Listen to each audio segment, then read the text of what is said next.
नमस्कार साथियों, मैं हूं आपका मित्र और मेंटर आलोक कुमार श्रीवास्तव। ये दोबारा लाइव मैं हो रहा हूं। अभी यूट्यूब पे लाइव हुआ था 2 घंटा पहले, लेकिन फिर से दोबारा लाइव होना पड़ रहा है। बहुत सारे लोगों के मन में कंफ्यूजन, डाउट्स वगैरह हो गए हैं, तो मैं सोचा कि अब पूरा विस्तार से ही बता दूं। वैसे मैंने ब्रीफली बता दिया है जो मैटर हुआ था, लेकिन फिर भी अब लोगों का मन है तो जान ही ले पूरी तरह से क्या क्या हुआ नहीं हुआ। और देखिए, मैं सचिवालय गया हुआ था और मैंने बात कही कि सर हमारी शिक्षक नियोजन जो है STT 2019 की वो जल्द से जल्द शुरू की जाए। तो फर्स्ट तो बात 3 विषय का रिजल्ट उन्होंने बताया अभी पेंडिंग है कि 22 जून तक आप लोग का रिजल्ट आने की संभावना है कि 22 जून तक आपकी रिजल्ट आ जाए। और तो फिर हमने कहा कि सर रिजल्ट आने के बाद तो हम लोग का ज्वाइनिंग ही होगा। तो उन्होंने कहा कि नहीं, अभी ज्वाइनिंग आप लोग की नहीं होगी। अभी छठा चरण जो चल रहा है उन लोग का सीट वगैरह बचेगा, जो लोग बचेंगे उनको फिर इसमें अगले चरण 7वें चरण में उनको मौका दिया जाएगा। तो फिर मैंने प्रश्न किया कि सर कैसे उनको आप 7वें चरण में मौका दे रहे हैं, इट मीन्स क्या उनकी वैलिडिटी बढ़ेगी? तो उन्होंने बताया कि हाँ, वैलिडिटी उन लोग की बढ़ेगी। ऑलमोस्ट सारा काम हो चुका है और फाइल वगैरह सारी ऊपर चली गई है और मोस्ट प्रोबेबली एक आध सप्ताह में उनका आ जाएगा लेटर कि उनकी वैलिडिटी बढ़ा दी गई है। फिर मैंने कहा कि सर ठीक है, वैलिडिटी बढ़ा दी गई, लेकिन STT 2019 जो हुआ था वो तो ऑलरेडी हमारी सीटें विज्ञापित की गई थी और उसके आधार पे जो परीक्षा लिया गया उसमें कोटिवार और श्रेणीवार रिजल्ट जारी किया गया। तो उनका कहना था कि देखिए ऐसा है, ठीक है, हम इन बातों को मान रहे हैं, लेकिन सबसे सुप्रीम अथॉरिटी NCT है और NCT ने जब कह दिया है कि TET की मान्यता आजीवन होगी तो हमको तो करना ही पड़ेगा कि सबकी वैलिडिटी जो है आजीवन हो जाएगी। उन लोग की जो भी TET STT पास करेंगे, चाहे TET हो चाहे STT हो, सबकी वैलिडिटी आजीवन हो जाएगी। अब यहाँ कुछ लोग परेशान है कि सर जो है स्कोर कार्ड की मांग कर रहे हैं, डायरेक्ट ज्वाइनिंग की बात क्यों नहीं कर रहे हैं? भाई, जो आदमी दौड़ रहा है तुमसे पहले से, एटलीस्ट एक चीज जानिए कि क्यों ऐसा हम कहें कि स्कोर कार्ड की मांग हम क्यों कर रहे हैं। एक वर्ड वहां पे यूज किया गया कि what is your locus. Locus एक वर्ड है जो लैटिन वर्ड है और जिसको फुल में बोला था लोकस स्टैंडाई। ये लीगल टर्म है और इस लीगल टर्म का मतलब होता है कि आपका लोकस स्टैंडाई क्या है यहाँ पे, यानी आप कहाँ खड़े होते हैं, आप किस आधार पे, किस राइट के आधार पे खड़े हो रहे हैं। यहाँ पे आपके पास जो स्कोर कार्ड मिला हुआ है, जो आपको रिजल्ट मिला हुआ है, जो अभी आपने ऑनलाइन से रिजल्ट अपना देखा है, उसमें क्या था लिखा हुआ? आपका पास है, आप ये लिखा हुआ है, कैटेगरी आपका है वो लिखा हुआ है, और लास्ट में नीचे लाइन में लिख दिया हुआ है this is not valid for legal purpose, यानी लीगल पर्पज से वो वैलिड नहीं है। स्कोर कार्ड देने की बात हमारे मूल विज्ञापन में भी है। सब कोई चाहता है कि ज्वाइनिंग हो जाए। कौन चाहता है कि इसको स्कोर कार्ड लेके घूमना है? भाई 11 से स्कोर कार्ड लेके तो घूम ही रहे हैं हम लोग, क्या फिर घूमना है? 11 से 1 से 5 6 to 8 सब क्वालिफाई करके स्कोर कार्ड लेके घूमना नहीं ना है। हम लोग तो ज्वाइनिंग चाहते हैं। लेकिन जो वर्ड एक आया कि क्या लोकस है आपका, ये वर्ड एक बताया हमको कि ये लोकस का मतलब क्या हुआ, कि वो बताना चाह रहे हैं कि अभी आपका कोई अधिकार नहीं है यहाँ पे, अभी कोई अधिकार आपका जनरेट नहीं हुआ है। तो वो अधिकार जनरेट कैसे होगा? वो अधिकार जनरेट होगा जब आपके हाथ में हथियार होगा, तब जनरेट होगा। इसलिए पूरा फोकस रखिए कि पहले 3 विषय का रिजल्ट आसानी से आ जाए। और जिस तरीके से गोल गोल गोल गोल घुमाया जा रहा था आज, वो मैं समझ गया हूं कि मनसा इन लोग की स्पष्ट नहीं दिख रही है। और देखिए, ये बात स्पष्ट है कि छठे चरण में जो लोग बचे हुए हैं वो मैक्सिमम सोशल साइंस विषय के ही हैं और वही लोग आएंगे जिनके बारे में कही जा रही है कि उनकी वैलिडिटी बढ़ाई जाएगी या वो लोग इसमें आएंगे। हाँ, उसमें से बहुत सारे लोग STT 2019 भी क्वालिफाइड हैं। तो मैंने कहा कि ठीक है, कोई ऐसा व्यवस्था करिए कि हम लोग की सीटें प्रभावित नहीं हो। हमने अपने विज्ञापन पे जोर दिया कि हमारा जो विज्ञापन है उस पर हम फोकस रहें। जो हमारे विज्ञापन की मूल शर्तें हैं कि जिस श्रेणीवार और कोटिवार जो पद विवरण दिया गया है उसके अनुसार रिजल्ट दिए जाएंगे, उनकी ही हमने बात कही। लेकिन जब वो बता रहे हैं कि नहीं, अभी डिले होगा आपका, पहले छठा चरण होने दीजिए तब आपको हम देंगे, तो हमने कहा कि ठीक है, तो रिजल्ट दे के स्कोर कार्ड भी तो जल्दी कम से कम एटलीस्ट बटे। और स्कोर कार्ड बटना लिखा हुआ है, चाहे वो स्कोर कार्ड डिजिटल फॉर्म में मिले और चाहे आपको फिजिकल फॉर्म में मिले, जैसे भी मिले स्कोर कार्ड मिले। स्कोर कार्ड एक बहुत बड़ा हथियार होता है, ये चीज को जान लीजिए। तो बहुत लोग जो मतलब कह रहे हैं डायरेक्ट एकदम ज्वाइनिंग मिल जाए तुरंत एकदम, जैसे हम लोग आज सचिवालय गए और सचिवालय के अधिकारी को कहा कल वो ज्वाइनिंग लेटर बांटना शुरू कर देंगे हम लोग का। ऐसा नहीं, इतना आसानी से बिहार में जॉब यार नहीं मिलता है। ये चीज आप देख रहे हैं, आप देख लीजिए। प्राइमरी में 19 से भर्ती चली आ रही, 21 आ गई, लेकिन तरह तरह के हथकंडे अपनाए जा रहे हैं। तो मतलब क्या होता है कि सरकार खुद ऐसा लूप होल छोड़ती है या खुद ऐसे स्टेप लेती है कि स्टूडेंट आपस में लड़े बार बार लोग कह रहे हैं कि लीगल ऑप्शन, लीगल ऑप्शन। देखिए, लीगल ऑप्शन हमारा सबसे अंतिम विकल्प होगा। कोई भी आदमी कोर्ट कचहरी केस की बात ना करिए। कोर्ट कचहरी केस में जाने का मतलब है कि 6 महीना साल भर लग जाता है। तो हम लोग खुद नहीं चाहते कि 6 महीना साल भर डिले हो। क्यों डिले हो भाई? किसी का डिले करवाने से क्या फायदा है? जल्दी बहाली हो। लेकिन सरकार जब खुद डिले कर रही है, सरकार खुद करेगी, अभी टाइम लगेगा, छठा चरण अभी कंप्लीट होने दीजिए, फिर इन लोग को वहां ले जाएंगे, आपके साथ ज्वाइन करेंगे। तो हमने आपत्ति जताया इस चीज का कि हमारी सीटें जब पहले से वर्णित हैं, ऑलरेडी आपने विज्ञापन में भी सारी चीजें कह दी हैं कि जितना सीट है उतना रिजल्ट देंगे, तो फिर आप ऑलरेडी रिजल्ट सीटों पे जहां दिया हुआ है वहां पे आप इस चरण को कैसे ला सकते हैं? 11 वाले लोगों को कैसे ला सकते हैं? यही बात मेरा था और इसी बात पे मेन हुआ।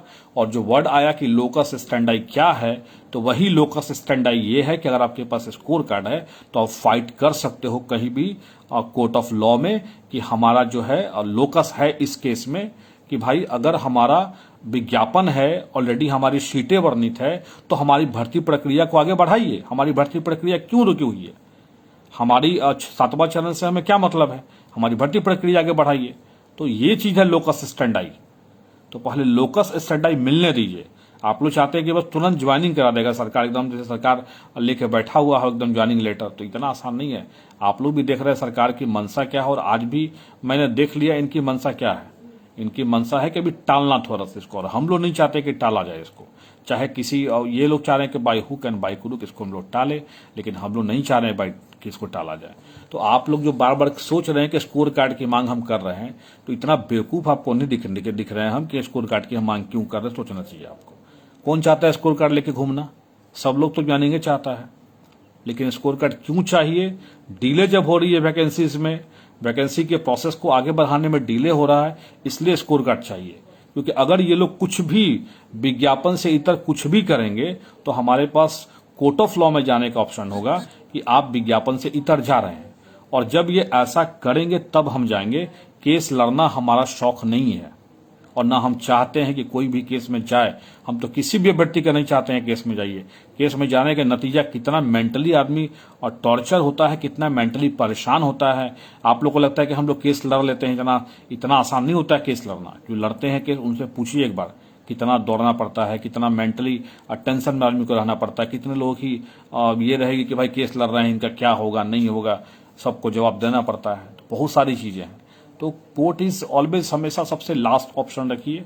पहला प्रयास होगा। अभी हम लोग जैसे ही एसटीटी के 3 विषयों का रिजल्ट आ जाता है, सरकार अगर वैधता बढ़ा देती है, जैसा आज तो उन्होंने स्पष्ट कह दिया है कि सारा फाइल वाइल साइन होकर चला गया है ऊपर, हो सकता है कि वैधता बढ़ ही जाएगा। अब हो सकता है, मैं वर्ड यूज कर रहा हूं, कहीं कि आगे से भी कहीं रुक जाए, ऐसा कुछ हो नहीं हो, अब जो भी हो। लेकिन जैसा कहा गया कि मतलब सारा फाइल ऊपर चला गया है, तो अगर सरकार दे देती है, अगर उन लोग की वैधता बढ़ा देती है, तो हम लोग एक पत्र लिखेंगे सरकार के नाम से और बताएंगे कि संबोधन करेंगे कि न्यायिक वादों से बचाइए भर्तियों को, और जो जो विज्ञापन की शर्तें हैं, जिस तरह से आपने विज्ञापित किया है सीटों का, उसका विज्ञापन के आधार पर हमारी भर्ती करिए। अगर आपने वैलिडिटी बढ़ा भी दिया है, तब अगर हमारे चरण में उनको शामिल करना है, जैसा वो बता रहे हैं कि सो कॉल्ड 7वां चरण में शामिल करेंगे आप लोग को भी और उन लोग को भी, जैसा उन्होंने बताया मुझे, तो मैंने कहा कि ठीक है, तो हमारी सीटों पे वो लोग कैसे आ सकते हैं? नेचर ऑफ एग्जामिनेशन हमारा अलग है, हमारा already category wise seat result घोषित है पहले से, तो वहां पे वो कैसे फाइट करेंगे? यही मेरा प्रश्न था उनसे। लेकिन वो कह रहे हैं कि हम कुछ नहीं कर सकते। एनसीटी ने कह दिया है कि वैधता सबका बढ़ेगा तो बढ़ेगा, यानी वो एकदम रिजिड है बढ़ाने पे। तो मेरा बस यही कहना है कि स्टेप बाय स्टेप हम लोग चले। पहले भी मैंने बोला था स्टेप बाय स्टेप। तो पहला स्टेप 3 विषय का रिजल्ट आने दीजिए। दूसरा स्टेप स्कोर कार्ड बटेगा ही, चाहे स्कोर कार्ड डिजिटल बटे। आज एसटीटी 2019 अभी देखिए ना, फिजिकल अभ्यर्थियों का बटा कि नहीं बटा स्कोर कार्ड, सबका बटा है। तो खैर हम लोग खुद नहीं चाहते, स्कोर कार्ड हम लोग लेना नहीं चाहते हैं, स्पष्ट है।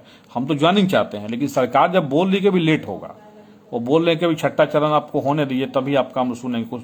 कोई सुनने को कुछ तैयार नहीं है। तो अगर वेट करना होगा तो कुछ ना कुछ तो चाहिए ना हथियार। अब मान लो कि कल हो गया, कुछ और एक्स्ट्रा कुछ ला दे, वो कुछ नया कुछ डाल दें, तो कुछ ना कुछ तो चाहिए हम लोग को। दैट्स वाई मैंने कहा कि स्कोर कार्ड आना चाहिए, इसलिए परेशान मत होइए। और सुनिए, ज्यादा परेशान होने की जरूरत भी अगर है किसी को, तो वो सोशल साइंस विषय के लोगों को ही है, क्यों है? क्योंकि जो पिछले 11 वाले जो बचे हुए ज़्यादातर लोग हैं वो सोशल साइंस के हैं, इसमें कोई दोहरा नहीं है। बाकी विषय के कोई लोग इसमें नहीं है, हमें उससे कोई गुरेज नहीं है। हमारा बस एक पॉइंट है कि भाई जो विज्ञापन है, विज्ञापन की शर्तों के अनुरूप आपने रिजल्ट दिया है तो विज्ञापन के शर्तों के अनुरूप सब लोग की ज्वाइनिंग कीजिए और इस प्रोसेस को आगे बढ़ाइए। यही हमारा मांग है और इसी मांग को हम सरकार से रखने वाले हैं। इसलिए हमारा जो स्टेप है, धीरे धीरे स्टेप है, पहले 3 विषय का रिजल्ट, फिर स्कोर कार्ड जल्दी डिस्ट्रीब्यूशन हो, चाहे डिजिटल फॉर्म में दें और जैसे भी दे। स्कोर कार्ड के बारे में पहले से मेंशन है, बहाली जब अभी नहीं होगी, ये बोल रहे हैं कि अभी लेट होगा, अभी छठा चरण करने में कम से कम 2-3 महीना तो लग ही जाएगा, तो एटलीस्ट 2-3 महीना तो हम लोग को वेट करना पड़ेगा। तो भाई जब 2-3 महीना वेट करना ही, तब तक स्कोर कार्ड दे दो। दूसरी बात है, स्कोर कार्ड वो तभी जारी करेंगे, ये समझिएगा, वो पॉइंट लिखा हुआ है कि मेधा सूची तैयार होने के बाद स्कोर कार्ड वो जारी करेंगे।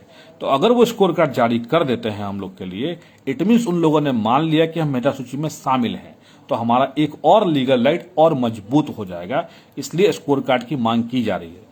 इसलिए जो लोग बिना सोचे समझे टिप्पणी करते हैं कि स्कोर कार्ड मांग रहे हैं, ज्वाइनिंग नहीं मांग रहे हैं, इतना बेवकूफ हम लोग नहीं है जो आप समझ रहे हैं। जो आर्मी इतना दौड़ धूप कर रहा है, सब लोगों से बात कर रहा है, सब लोग क्या मंशा है सरकार की उसको समझ ले रहा है। रीजनिंग पढ़ाते हैं तो स्टेटमेंट में जब से पढ़ाया जाता है तो वहां आर्मी क्या बोल रहा है उससे हम लोग आकलन निकाल लेते हैं कि वो क्या कहना चाहता है। लेकिन आज सारी बातें जब डिबेट के माध्यम से हुई है, बात हमने अपना बात रखा, सामने वाले बंदे ने अपने बात रखा, उन सारी बातों को हमने बताया आपको। अब पूरा डिटेल्स पर डिटेल्स हम एक एक लाइन तो नहीं बता सकते ना, ओवरऑल जो कंक्लूजन था वो हमने बता दिया कि क्या क्या सरकार सोच रही है और हम लोग का क्या स्टेप होना चाहिए, क्यों स्कोर कार्ड जरूरत है, ये आपको मैंने बता दिया। अब आगे आपकी मर्जी है क्या करना है। हमारा जो स्टेप होगा वो हम आपको अवगत कराते रहेंगे। पहला स्टेप हमारा है 3 विषय का रिजल्ट और फिर हमारा स्टेप होगा स्कोर कार्ड। उसके बाद हम आगे देखेंगे, सरकार को पत्र लिख के सारी बातों की जानकारी देंगे कि आप सीटों का समावेशन करिए, कितने लोग 11 वाले भी जो बचे हुए हैं वो 19 में भी क्वालिफाइड हैं मैक्सिमम। कुछ लोग ऐसे भी होंगे जिनका उम्र खत्म हो गया होगा तो वैसे ही हट जाएंगे। तो ऐसा कुछ नहीं कि बहुत बड़ा इश्यू है, छोटा मोटा इश्यू है, सरकार चाहे तो इजीली सॉल्व कर सकता है और सरकार के पास ऑलरेडी सीटें इतनी है कि आराम से सब कुछ हो सकता है। लेकिन जब बैठता बढ़ा रहे हैं तो मेरा बस यही मांग है कि हमारी जो विज्ञापन की सीटें हैं उससे छेड़छाड़ मत करिए, आप उनके लिए अलग से अरेंजमेंट करिए। उस भर्ती में, हमारी भर्ती में करिए अलग से अरेंजमेंट, कोई दिक्कत हमको नहीं है। धन्यवाद साथियों।